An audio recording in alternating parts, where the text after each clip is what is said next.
खूनी कुआं। सीमा गर्मियों की छुट्टियों में अपनी नानी के गांव आई थी। सीमा नानी के घर पहुंचने के बाद अपनी नानी के पैर छूती है और उनसे आशीर्वाद लेती है।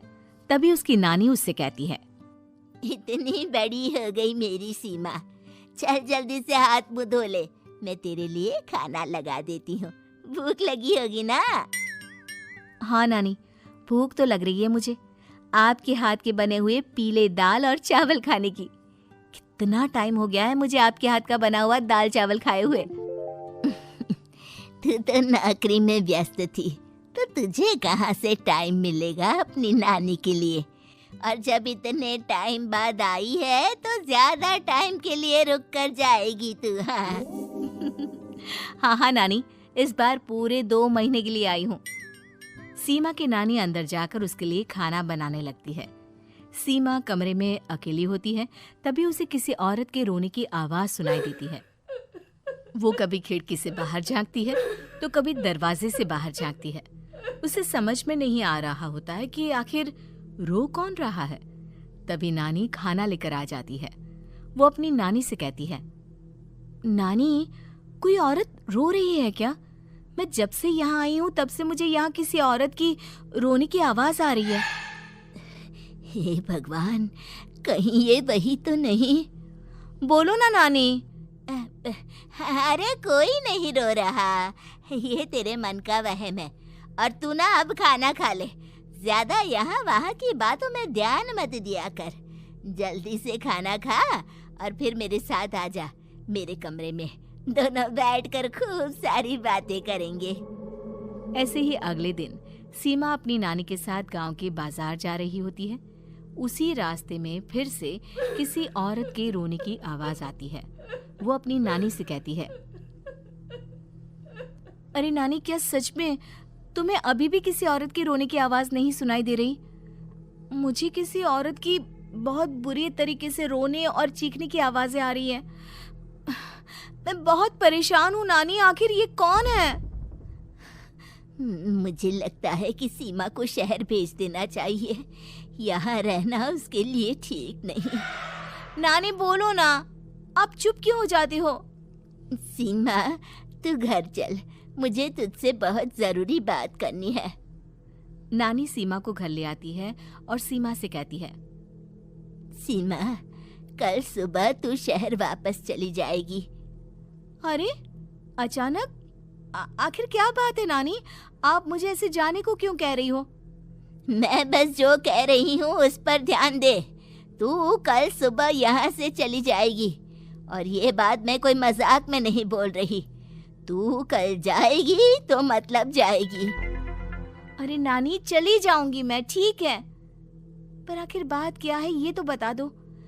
मम्मी से कोई बात हुई है या फिर मुझसे कोई गलती हुई है जो तुम मुझे अचानक से जाने के लिए बोल रही हो? देख सीमा, रात बहुत हो चुकी है और मुझे इस बारे में कोई बात नहीं करनी। चल, अब चल के मेरे साथ सो जा। सुबह की बस पकड़कर तुझे शहर भी तो जाना है। सीमा को अपनी नानी का ऐसा व्यवहार देखकर बहुत ही अजीब लगता है। उसे कुछ समझ में नहीं आ रहा होता है कि आखिर उसकी नानी उसे अचानक से गांव छोड़कर जाने के लिए क्यों कह रही है। ये सारी बातें सोचते सोचते सीमा की आंख लग जाती है और वो अपनी नानी के साथ सो जाती है। ऐसे ही आधी रात को सीमा को फिर से किसी औरत की रोने की आवाज सुनाई देती है। वो उस औरत की आवाज सुनकर बार बार करवटें बदल रही होती है और तभी उसे सपने में भी एक अजीब सी औरत की परछाई दिखाई देती है, जो इतना चीख चीख कर रो रही होती है कि सीमा डरकर उठ जाती है। वो पूरे पसीने पसीने हो रही होती है। वो अपने आसपास देखती है तो घर में बिल्कुल शांति का माहौल होता है। सीमा घबरा जाती है। वो अपनी नानी को जगाने की कोशिश करती है, मगर उसकी नानी नहीं जगती। सीमा को फिर से उस औरत की रोने की आवाज सुनाई देती है। आखिरकार सीमा अपने आप को रोक नहीं पाती और वो घर का दरवाजा खोलकर बाहर निकलती है। आखिर ये माजरा क्या है? आज तो मैं पता करके रहूंगी। अब आवाज का पीछा करते हुए सीमा आधी रात को गांव के चौपाल के पास बने कुएं के पास पहुंच जाती है, जहां कुएं की चारों ओर बेड़ियां लगी होती हैं उन बेड़ियों में लगे हुए ताले के साथ एक लाल रंग का कपड़ा और माता रानी का कलावा बंधा होता है। उस कुएं में से सीमा को किसी के रोने की आवाज आती है। सीमा परेशान हो जाती है। इस कुएं में कौन है? कौन है यहाँ? सुनो, कौन है? कौन रो रहा है? वो चिल्ला चिल्ला कर पूछती है और साथ ही लोगों को जगाने की कोशिश करती है, मगर किसी को भी उसकी आवाज सुनाई नहीं देती। अब सीमा खुद उस कुएं के पास की बेड़ियों और तालों को खोलने की कोशिश करती है और किसी तरह कुछ देर की मशक्कत के बाद सीमा उसको खोल भी देती है। और जैसे ही वो कुआं खोलकर उसके अंदर झांकती है, सीमा उस कुएं में गिर जाती है। इतने में उसकी नानी की नींद भी खुल जाती है और सीमा को पास ना देखकर नानी परेशान हो जाती है। नानी घबराकर पूरे घर में उसे ढूंढने की कोशिश करती है, जिसके बाद उसकी नानी और सभी लोग उस खूनी कुएं के पास जाते हैं और सीमा की नानी कुएं के पास खड़ी होती है। सभी गांव वालों और सीमा की नानी को सीमा के चिल्लाने की आवाज आती है। बचाओ, कोई मुझे बचाओ। मेरी बच्ची, हम आ गए, हम तुझे बचा लेंगे। नानी, मुझे यहाँ बहुत डर लग रहा है। यहाँ इंसान की कटी हुई मुंडिया, हाथ, पैर और कंकाल है और खून भी है। नानी, मुझे डर लग रहा है। आप सब मेरी मदद कीजिए, नहीं तो ये खूनी कुआं मेरी बच्ची को भी खा जाएगा। अरे मुझे तो ये समझ में नहीं आ रहा कि आखिर इस खूनी कुएं को खोला किसने। सालों पहले इसको इतनी मुश्किलों के बाद तांत्रिक बाबा ने बंद किया था। अरे पूरा गांव खूनी कुएं के बारे में अच्छे से जानता है, तो कोई भी जानबूझकर तो ऐसा करेगा नहीं। मतलब किसी ने अनजाने में इसे खोल दिया है भैया।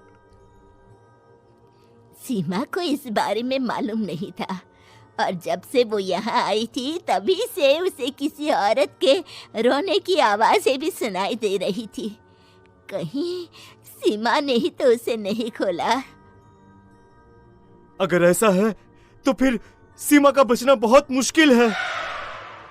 वहीं कुएं के अंदर सीमा रोते हुए बैठी होती है कि उसे आवाज सुनाई देती है जो कुएं के बाहर खड़े गांव वालों में से किसी को सुनाई नहीं देता। आज सालों के बाद मुझे ताजा खून मिलेगा। तेरा खून पीकर आज मैं अपनी प्यास बुझाऊंगा।